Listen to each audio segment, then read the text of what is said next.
खबर उत्तर प्रदेश के अमरोहा से, जहां अमरोहा के गांव मंगरोला में किसान ने अपनी फसल में किया गोबर खाद का प्रयोग। जी हां, हम आपको बता दें, किसान अपनी पहली तकनीकी पर भी धीरे धीरे आने लगे हैं, जिसमें किसान अपनी फसलों में तरह तरह की खाद दवाइयों का प्रयोग करते चले आए हैं और कर रहे हैं।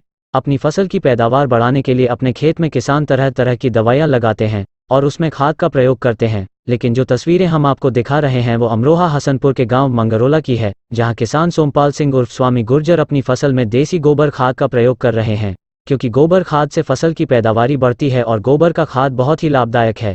जिसमें इस समय सरसों की फसल है, जिसमें गोबर खाद तैयार किया गया सरसों की फसल में प्रयोग किया जा रहा है। आप देख सकते हैं टीवी स्क्रीन पर किस तरह से किसान अपनी फसल में गोबर खाद का प्रयोग करा रहे हैं, जिससे ना खाद की किल्लत होगी और ना ही लागत ज़्यादा आएगी। जिसमें इस फसल से पहले इस जमीन में मूंग की फसल थी, जो बिना यूरिया खाद और दवाई के फसल को तैयार किया गया, सिर्फ उसमें देसी गोबर खाद का ही प्रयोग किया गया था और फसल की पैदावार भी अच्छी हुई थी। जिसमें किसान धीरे धीरे गोबर खाद का प्रयोग फसल में ज़्यादातर करने लगेंगे। अमरोहा उत्तर प्रदेश से दीपक कुमार की रिपोर्ट। देखते रहिए आपका अपना चैनल आंचलिक खबरें, अपनों की खबर आप तक। सिंह का खेत है, ग्राम मंगरोला। ये जो है देसी खाद का ही मात्रा बढ़ाते हैं और बढ़िया फसल लेते हैं। यूरिया नहीं लगाते, डाई नहीं लगाते और कुछ नहीं लगाते। और अब लेटा है और बरसीन है, इसमें भी देसी खाद बखेरने के लिए 3 साल पुराना देसी खाद में बखेरने के लिए आया हूँ। और क्या फसल थी इसमें पहले?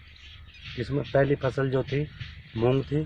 मूंग भी बहुत बढ़िया उगाई और बहुत बढ़िया रेटों में बेची गई, क्योंकि गांव के आसपास के गांव के और धोरे नेड़े के भी नो भाई हमें आधा किलो दे दो, 1 किलो दे दो, क्योंकि जब मान लो बीमार होता है इंसान तो मांगने आता ही है, क्योंकि ये देसी खाद से तैयार किया गया है। तो क्या क्या कहना चाहेंगे दर्शकों को, हमारे दर्शकों को जो इस समय देख रहे हैं? इस समय जो देख रहे हैं, आप भी ऐसी ही खेती करें ताकि कोई टेंशन ना ले, कोई परेशानी नहीं होने की। ना ज़्यादा दवाई दें खेती में, ना कुछ दें, देसी खाद का ही प्रयोग करें। तो कैसी फसल देख रहे हैं इस समय आप जो? और फसल बहुत बढ़िया है, फसल में कोई टेंशन नहीं, कुछ नहीं। उसे देसी खाद ही, जैसे यूरिया या डाई बखेरते हैं वैसे ही उसे ही बखेरना चाहिए, बारीक करके।